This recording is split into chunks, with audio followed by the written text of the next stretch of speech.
I've given gifts like this before where my background is in graphic design. So I've been able to like Photoshop certain things for people, like humorous things and like memories that we've shared together. And it makes me happy knowing that like I'm about to put a smile on someone's face to bring up that funny memory from the past or a joke, like an inside joke or whatever. So it does give me more joy than giving someone like a gift card. I was having a lot of fun trying to put on my Christmas tree hat, but I don't think I made it in time.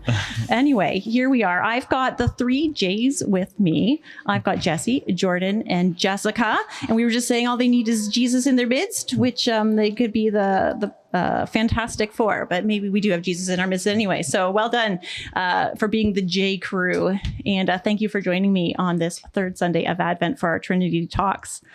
We heard in the sermon today about giving more. So I was hoping that because you guys are a life group and you have some people in a life group together, we could go through some of the life group questions together, our sermon questions, and talk through those.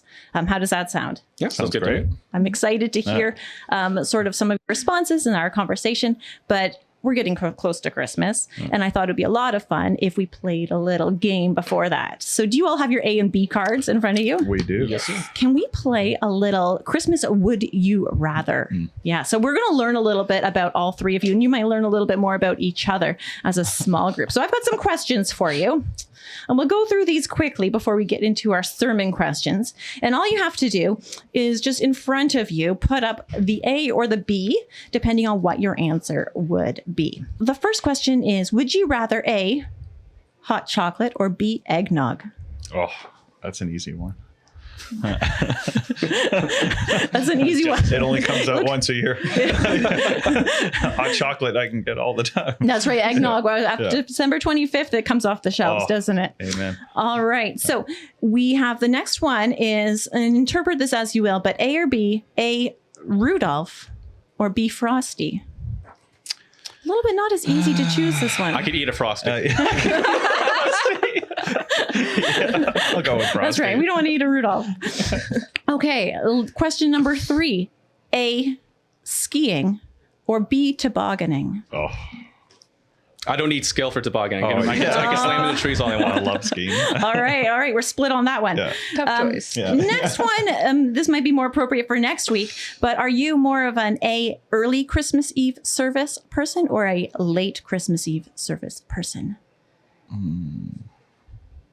Early, split again. Yeah. All right. Depends what the family's pulling towards, I guess. That's right. It might change every year. Yeah, that's right. All right. The next question, I'm sure you've never been asked before. And this could be a 3-parter, but I think gold would always take number 1 in this. So instead, I'm going to split it into 2. Would you prefer A, frankincense, or B, myrrh? You're supposed to laugh. I don't even know. I'm just trying to figure out which one smells better. Well, I think either would be great. So Yes. those are good answers. Yeah. All right, next one. A, Silent Night, or B, Joy to the World? And whichever one you choose now, you will sing. I'm just joking. Good thing we warmed up from this. Yeah, where's the blank side? All right, quick one. A, red, or B, green? Christmas colors. That's a tough one. I know. Wow. That is All tough. right, we got harder questions coming up, Jesse. Yeah. All right. Next one. Real tree A or fake tree B? Oh, hands down. A, Gotta get the triple pine A. smell. Got to get the real smell. Once you go the real, falling needles. Once You'll you go, never go back. Oh, you heard it here first. Yeah. Okay, 9. A, matching family pajamas, or B, not matching family pajamas? You see it in ads. I'll go for it. Yeah, I'm a B on I've that done it one once. too. You've done it once. Jessica has dignity. I'm with you on that one. No, we don't know. We're all unique in our house. All right. Something to eat. A, gingerbread cookies, or B, shortbread cookies? What do you reach for first? Toughie. A and B. Ginger. Okay, you guys are very split. I love the diversity of this Yeah. group. I You know, must Jack was say. baking. She makes gingerbread. I eat that. Exactly. Yeah. Whatever's in front of you. All right. And our very last one is this. Are you an A, early Christmas gift getter, or B, a last minute Christmas gift getter? I wish I was early, but I wish I way ahead of time. But if you're a B, then that could actually segue nicely into our sermon series, because there were some gift ideas that Rob was throwing out left, right, and center. So I think that if you were a B there, then you might be able to get one of those. Please. Yeah. Oh, well, that was a lot of fun. Yeah. So as you know, and I'm not sure if your small group or your life group does this, but we have sermon questions that we put out every week. Is that something that your life group does? Work through some of those questions sometimes? Yeah, it depends on the week. Sometimes if we have like breaks in between what we usually cover, because sometimes I have different topics covered by different members of small group. They submit it and we kind of go through a small series around their topic. But in between that, we do go back to the sermon questions every once in a while to kind of keep up with the church. To keep up with the church. Yeah. All right. So I've got some of the questions already in front of me, and I wanted to start just by asking you some of those questions. So to start us off, when you think back to a memorable gift that you've been given at Christmas, do you want to share something that sort of stands out to you as something that was memorable to you? And then maybe we can talk about why. Well, for me, I got a Taylor Swift CD, and inside the CD jacket were tickets to see her show. Ooh. So, as a Swiftie, that was pretty exciting. So. That is exciting. Now, who gave that to you? It was my parents. Yeah. You're a Swiftie. When was this? A couple years ago. This was for 1989, so a few years back. Wow. No big deal. That's fun. I think for me, years ago, I remember this actually as a child, like when I was younger, my mom gave me a Terry's chocolate orange, and I really wanted them just for the purpose of slamming it down on the ground and like having it open up. So that one kind of sticks out to me. Yeah. It's a lot of fun. Yeah. For me, I remember it was my dad. He got it a bit earlier ahead of Christmas. I think he got it like around Black Friday. That's why. So it was an early Christmas gift. But I remember him getting the PS4 when it came out, which me personally thinking, I wasn't thinking of getting that till like way later. So my dad getting that for me, like pretty much the same year it came out, blew my mind. And the best part was like, I remember distinctly, it was us rushing to the TV to set it up and kind of basking in the next generation of me and my sister. Yeah. So it's I think that the big part of the memory is that it wasn't just it was for me, it was for everybody. And us being able to kind of test out and play around with it and everything. So yeah. I'll just tell you one of my most memorable gifts was a couple years ago. My husband Elliot had been down in the basement, and all I could smell was like paint stain, like, you know, that really powerful stain. And he thought he was being very secretive. But anyway, he would just go down there and the whole house stunk like paint.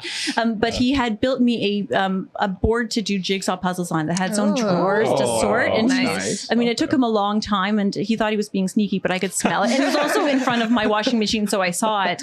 Not the best place. So covert. But I absolutely love it. And he spent a lot of time on it. So that was probably my most memorable gift.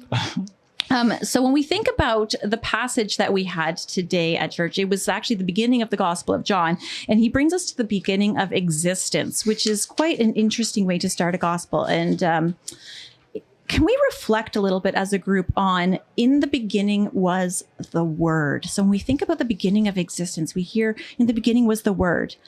What implications do you guys think that this has regarding Jesus's eternal existence?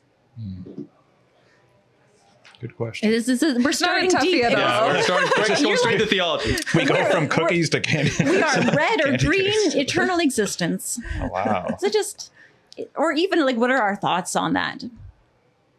Like when thinking in the beginning was the Word. I think it's comforting at some level, because we see God as the living Word, right? He's effectively written existence by speaking into it. And so especially if we go into the Christmas season, we see the birth of Jesus, right?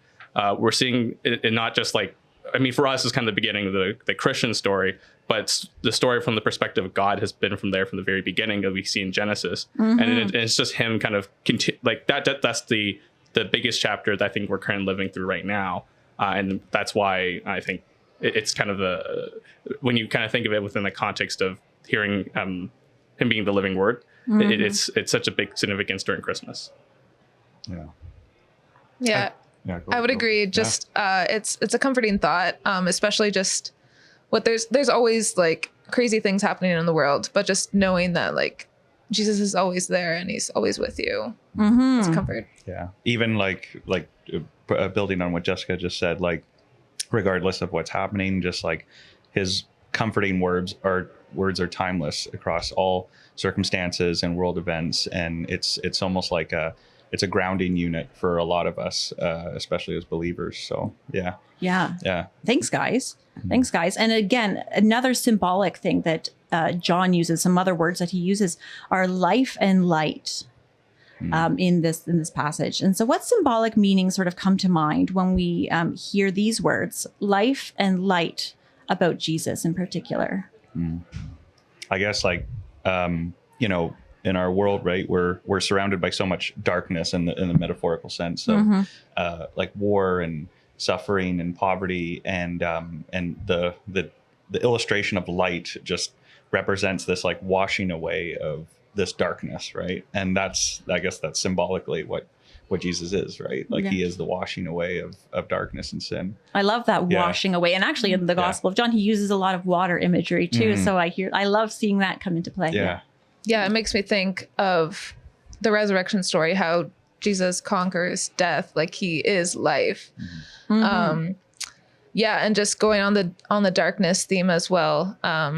When light comes in, it just shines on everything, and it makes me think of truth as well, just how light illuminates the truth. Which then ties into the word. Yeah, I think they cover it both a lot, but I think the big thing for me in terms of life is, given that, Jesus more or less coming through when he was born, I think that's the big part in terms of the context of life, that light that's there, that hope, even within the backdrop of what we saw last week, kind of like with how the babies were killed by Herod. There's that hope that Jesus is shown there, and again, filled through prophecy, like Jess said, for his resurrection, that he's there really to bring eternal life to us. Thanks, guys. And then Rob, like he often does, brought up 3 points for us to sort of reflect on and chew on throughout this week. He suggested that God's gift to us, Jesus, is personal, it was his presence, and it was pricey. So let's think a little bit about personal gifts. We sometimes think about these being more relational. So they show usually that we have this understanding of the other person. They're chosen specifically and uniquely for that individual, not like a last minute gift card that we've probably all grabbed off the shelf at one point or another for somebody or been the recipient of. So let's think a little bit about how God's gift of Jesus at Christmas time is both for everyone, but also specifically for you.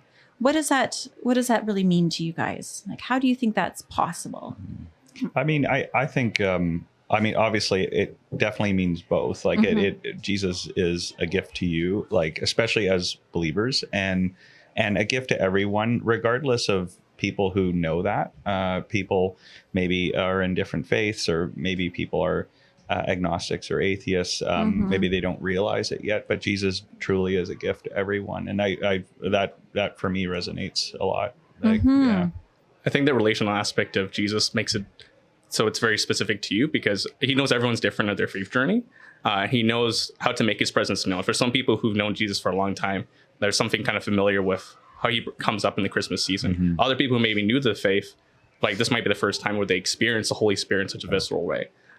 So I think that's kind of the way where, and I think where it's for everyone, I think that's a connection where as Christians, we understand kind of the basic, like feeling of how God is with you in your journey. So while we all have our individual journeys, we can still relate and kind of share our community with our faith in Jesus, like as Christians. So I think that's how he's able to do both at the same time. I love that. Yeah. Just the fact that Jesus came to earth, came to be human, just connects both the personal and the fact that it's for everyone, because Jesus came as a human to feel like all our personal feelings and what it feels like to be a human, and just to save everyone, to be there for everyone in the world. Well said. Yeah, it's true. It's wonderful. Thanks, guys. Which one of these do you find easier to grasp for yourself? Do you think that Jesus is a gift for everyone, or that he's a gift for you? I guess I don't know. I'll say everyone. Just kind of like I mentioned before, like whether people realize it or not, like they will realize it at one point in their lives, or even beyond that. So for everyone, for me. All right. Yeah, I would agree. I think it's easier for me to grasp that Jesus is for everyone. Yeah. Yep. Yeah, so presence was the next point that Rob brought up for us. And as a gift, Jesus came to live and dwell among us, and he used the word Emmanuel, and that actually means God with us. What are some ways that you, maybe personally, or ways that you think that other people might long to experience Emmanuel, God with us? Well, I think especially for people who have gone through loss around time of Christmas, or like either in the past or even recently, God can really provide that sense of comfort for them, knowing that, there's someone with them that actually cares. And especially for those who, don't have many people with them during Christmas. I think that's a big part of it. And I think that's where really we as Christians as a larger community also play a big role in kind of acting almost as an extended family for those type of people. I love that point, that we are the hands and feet of Christ, and that we can be that Emmanuel and God with us to those other people. Yeah.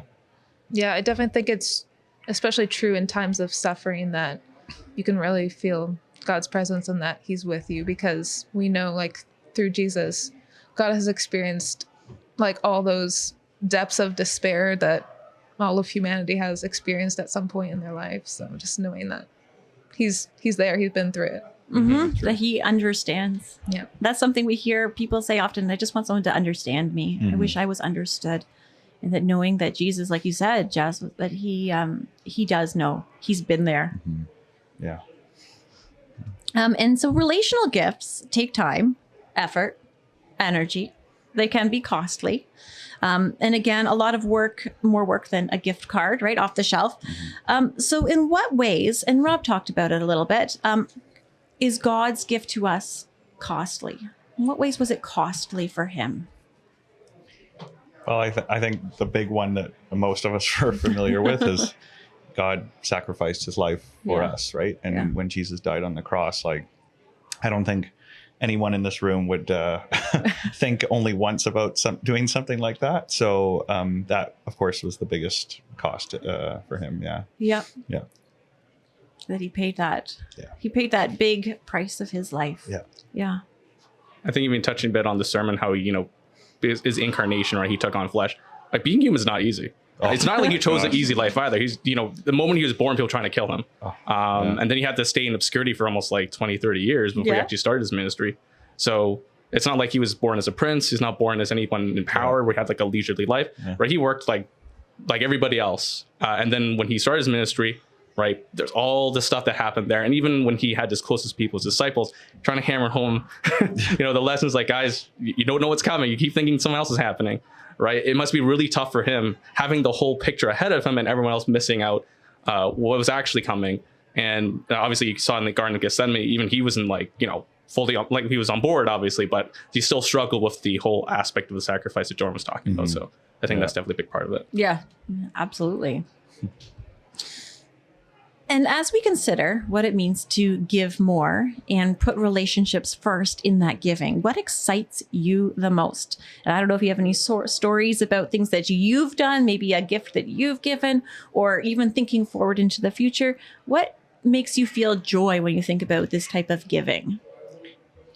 For me personally, I've given gifts like this before, where my background is in graphic design, so I've been able to like Photoshop certain things for people, like humorous things and like memories that we've shared together, and it makes me happy knowing that like I'm about to put a smile on someone's face to bring up that funny memory from the past, or a joke, like an inside joke or whatever. So it does give me more joy than giving someone like a gift card, which is easier, but I think it's worth it to go the extra step in the more relational gift where we have more in common in life. Oh, that's great. You'll have to share one of those with the church. One of your so if you need a last minute gift, Jordan can Photoshop something for you. Oh my gosh, definitely. Well, that's fun.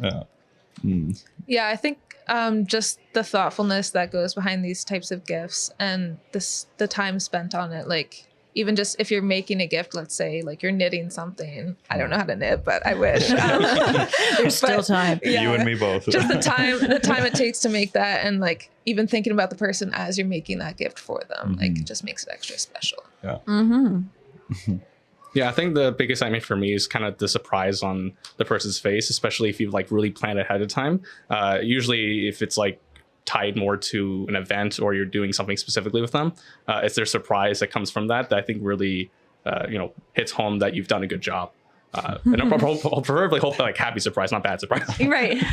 Surprise Jesse, regardless. Jesse drew me a Kermit face on one of my birthday cards, and there's just an inside joke about that. Yeah. And I howled opening that card. So can we consider that to be a good surprise? Oh, Yes, it was a good surprise. Oh, absolutely. Oh, so much better than a Hallmark card. Oh, yeah. Yeah. All right. So Jesse can draw you a card, everybody. Oh, no. So we talked about what excites you most, but then we did talk about this being costly and pricey in some way or another. So what about giving relationally do you think is the biggest challenge for you? Because let's face it, not all of the gifts that we've given have had that heartfelt, I guess, that meaning behind them. Mm-hmm. So what do you think is sort of the biggest challenge? Personally, No, you go first. Oh, okay. I was going to say time. Time is one of the most valuable resources on the planet because we don't get it back. So, investing time to make a relational gift, I argue it's worth it, but it is costly in that sense. Especially as we find ourselves probably increasingly busy, at least in society, right? Absolutely. We're getting busier, more demands on our plates. Yep. Absolutely. It's kind of tied to time, but it's kind of like, it depends how long you've known the person. Yeah. Because it's like almost like the law of diminished returns. At some point, you start running out of ideas. Yeah. And so worst part is that the better you give them the gift, the more you kind of feel like you have to one up what you've done already. So it's just a matter of like, you want to show you've put enough effort, but at the same time, you're not sure what you can do that's quite different enough to make sure you have the same level of impact. Right. So that there's some uniqueness here. So not just time, but there's a creativity factor. Mm-hmm. Yeah, that makes sense. Anything else that makes it a challenge? I agree with the time. Just finding and setting aside the time to make something intentional. Yeah. And I don't think it necessarily has to be in making something. Like you said, for example, getting the Taylor Swift tickets. Mm-hmm. I assume it wasn't just one ticket. No, it was two. Right. So they're spending time together too. I think for me, other than those three different reasons that you suggested, also sometimes worrying or a fear that it's not going to land in a good way, or it might not turn out great, or I saw Sally's sweaters, but I couldn't make something like that. So is it good enough to give that person? And I think sometimes we have to remember that it is the meaning, that if someone were to give something to you, it's more about the thought necessarily than always about the actual outcome. It's like when your kid makes a macaroni necklace and you put it on the fridge, and you don't criticize the child for missing a macaroni noodle on the necklace. You thank them for that because they thought about you and they made that gift. That's right. They took the time to do that. No, absolutely. It's very true. So thanks guys for those questions. And I just want to, thank you for joining me. Yeah. And I'm not sure if you've taken the time to go to the website yet, but we do have some resources on, if you go to the Christmas tab and click Advent Conspiracy, there's 5 different sections of different types of relational gifts that you can give this Christmas. Some take longer than others. Some great ideas out there. So if you still have some people on your last minute shopping list to give to, feel free to take a look at that. And I'd encourage everyone else to as well here at Trinity. So I just want to thank you. Merry Christmas. Merry Christmas. To you.